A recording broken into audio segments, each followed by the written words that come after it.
On entend de plus en plus les spécialistes en développement des compétences ou développement personnel parler de soft skills. Toutefois, c'est quoi une soft skills et pourquoi elle gagne de plus en plus de l'importance chez les recruteurs ou les employeurs? Dans cette vidéo, nous allons aborder ce concept et voir comment elle améliore votre employabilité. Alors, à tout de suite. Salam alaikum, bonjour. Bienvenue à nouveau sur ma chaîne Senfois Pro. Foi comme formation, orientation, insertion. La chaîne qui partage avec vous des informations et conseils sur l'orientation, la formation, l'insertion ou la reconversion professionnelle et le développement des compétences pour des choix de carrière éclairés et pertinents. Je vous prie de vous abonner si ce n'est pas encore fait, d'activer la cloche de notification pour recevoir nos nouvelles vidéos. Les soft skills désignent les compétences comportementales, transversales ou encore relationnelles. On peut également considérer que les soft skills représentent des qualités humaines ou parfois des caractéristiques liées à la personnalité. Elles sont ainsi complémentaires aux compétences techniques, encore appelées hard skills.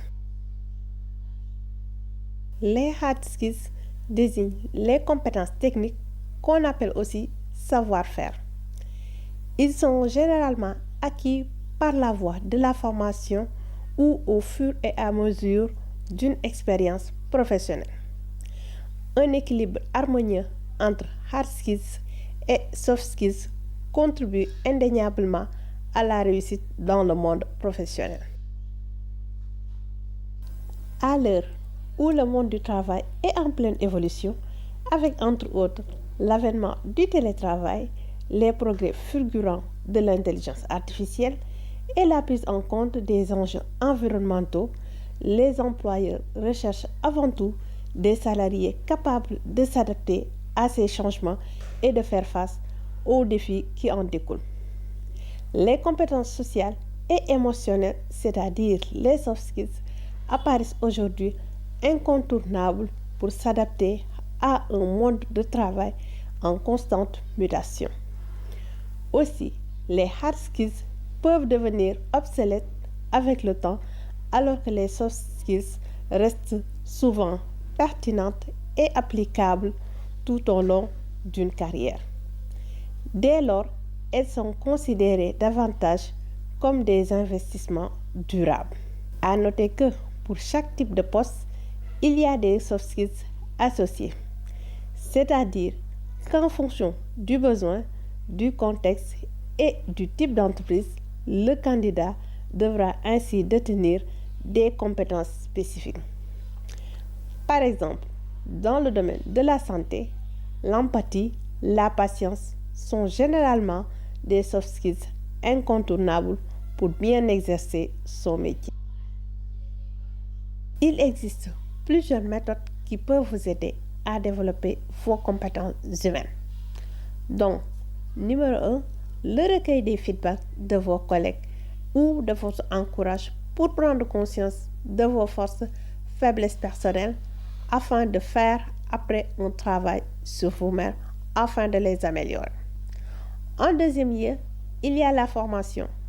Certaines soft skills peuvent aussi être acquises à travers des cours, séminaires ou même des podcasts.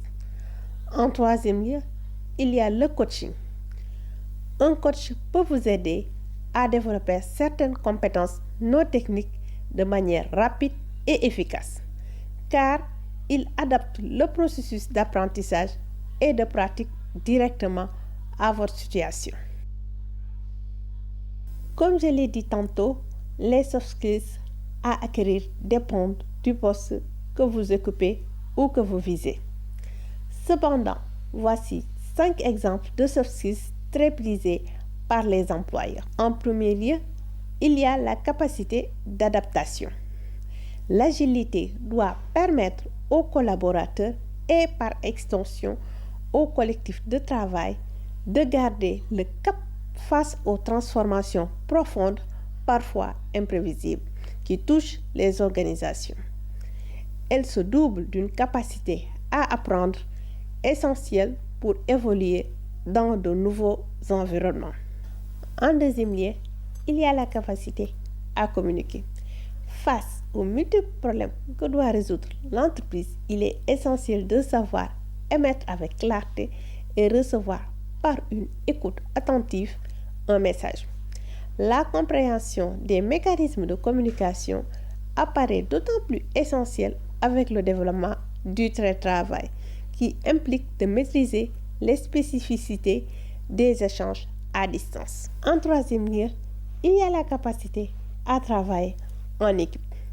Cette compétence est aujourd'hui particulièrement recherchée par les recruteurs, car aucune mission en entreprise ne peut être menée seule en raison de la transversalité des projets.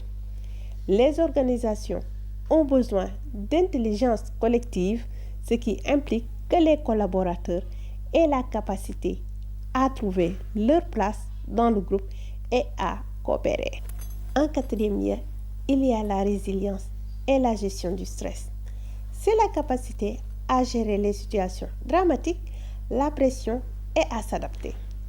Cette compétence est intimement liée à celle de l'intelligence émotionnelle qui vise à gérer, comprendre et analyser ses émotions et appréhender celles des autres.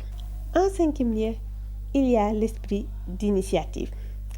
L'esprit d'initiative est une qualité très recherchée par les recruteurs. Elle caractérise les collaborateurs qui agissent de manière autonome, qui n'ont pas besoin d'être constamment encadrés, qui savent prendre des décisions rapides et qui assument la responsabilité de leurs actes. C'était tout pour aujourd'hui. Merci pour votre écoute. J'espère que les informations partagées vous seront bénéfiques. N'oubliez pas de vous abonner, d'activer la cloche qui se trouve à côté et de liker la vidéo si vous l'avez trouvée intéressante. On se retrouve dans 15 jours, Inch'Allah, pour une nouvelle vidéo. D'ici là, portez-vous bien et que Dieu vous garde.